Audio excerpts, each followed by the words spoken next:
Magandang araw sa inyo mga idol. Okay, ayan ngayon dahil kapag binta tayo ng ating mga alagang baboy, so ngayon mag-i-expand tayo sa ating munting baboyan para unti-unti itong lalaki para makikita tayo ng mas malaki pa. Ayan, yung ating munting baboyan, kailangan natin i-expand, ano? Ayan, ito na, tinatrabaho na. Nagpagawa tayo ng expansion dito sa ating baboyan. Ayan, makikita nyo. At dito banda, itong tinatrabaho nila na makita nyo ngayon, ito yung para sa ating biogas. Kasi para magkaroon tayo ng libreng gas mula sa dumi ng ating mga baboy. Kaya ito, ginagawa na nila yung para sa paglagyan natin ng mga drum, storage, para magamit natin yung pati yung dumi ng baboy. Ayan, tinatrabaho na para magkaroon ng improvement. Ito yung ating mga masisipag na nagtatrabaho para sa ating expansion sa ating baboyan, ano? Na paglalagyan nating mga baboy. Yan, napakasipag. Shout out sa ating mga masisipag na mga nagtatrabaho dito sa ating baboyan. Yes. Minamadali na nila para ilagay na natin yung ating mga baboy dito, mapaglagyan na natin para sa ikabubuti at ikakalago ng ating baboyan. Ayos! Ayan. Ito na sila. Madali lang nilang ginagawa. Siyempre, pag mayroon tayong pagawa, dapat mabilis lang yan para magamit agad natin. A few moments later. Ito na yung ginawa nating expansion. Ating munting babuyan. Ating piggery. Yan po, dito. So ito dito may dalawang pinaka-pen o kwarto. Ito. Sa bawat sa bawat kulungan ay good for 6 heads na fattening. Sa ganitong espasyo. Good for 6. Bali 4x2 yung sukat dyan sa loob. Yan, para makapaglagay tayo dito ng patining magkasunod ng mga anak yung inahin. Ayan, so yun, nag-uwian na yung mga nagtrabaho sa atin dito, nagawa ng ating piggery sa expansion. Guwian na sila. Saka bukas wala silang wala tayong katrabaho sa kanila kasi linggo, rest day, pinaka-rest day nila.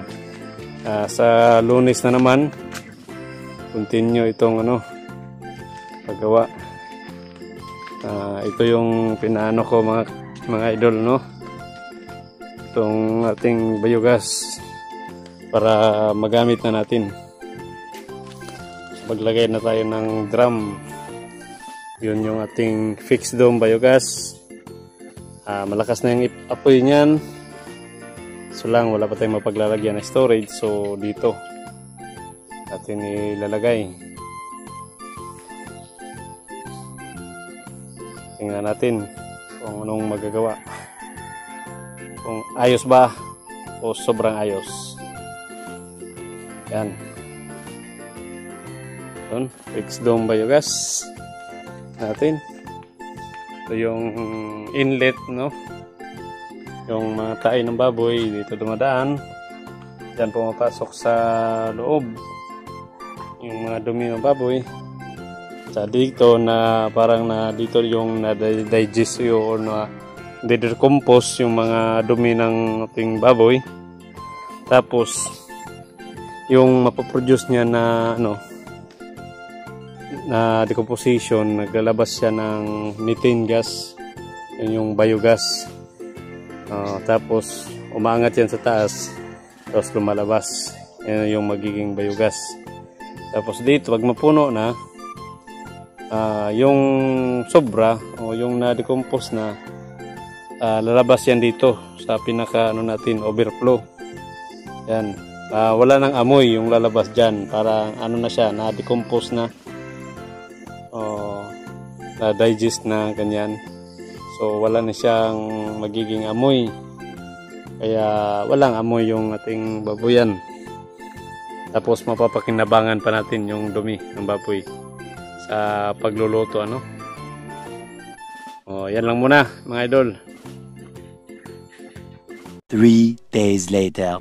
So, ito na, mga idol, ang ating pinagawang extinction, ano. Ito na yung naging resulta. Tinapos na ng ating pinagawa. Pero, wala pang pintuan.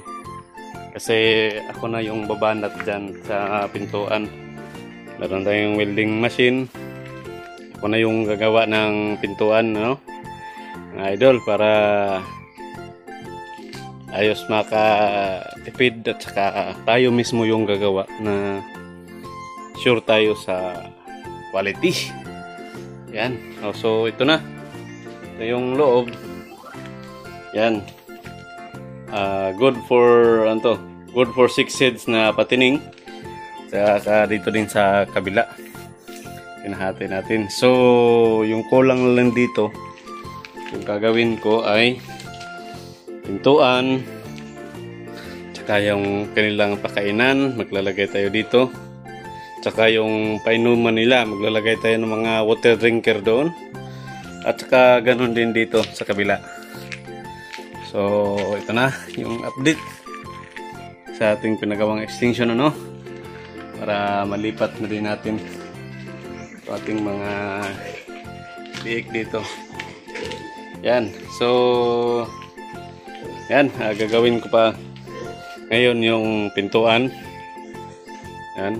Kainan nila, tsaka painuman. So, yan.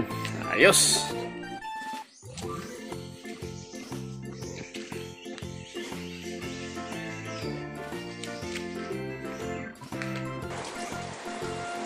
Okay, ayan mga idol. Ito na yung tsura ng ating ginawang expansion, ano, sa ating baboyan. Na mayroon ng mga baboy na tayong nilagay. May 5 dito sa kabila, may 4, ano. Yan, kasi nabili na po yung iba. So, yan, ito na po yung nagiging lagayan nila. Yan, mayroon tayong tubigan doon, mayroon tayong sa labasan ng mga dumi nila. O, ganun din dito sa kabila. O, yan, kaya ito na sila. Ayos na ayos. Sorry, it's DJ.